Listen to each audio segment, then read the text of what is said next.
Cold morning mga kaagtang. So karong buntaga dal outside kay it's raining and you know what?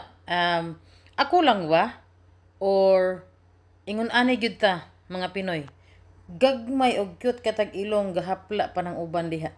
Ako gahapla man kong ilong. Hapla atong ilong. Ako ara di ay. Dayon sensitive kaayo. Gamay nga kuan masimutan atching dayon. So ingon ana gyud ko usahay maalaan ko nga kanang magtrabaho ko maraan ko nga na kay kuan COVID na kay flu or cold whatever. Pero dili gyud kay especially pag winter in ani akong ilong partigyong sensitiva. Ingnon ko sa kung ba na himuon pwede ka himuon og kanang kuan K9 dog. Kanang iro bitaw nga tig simhot sa airport ug unsa.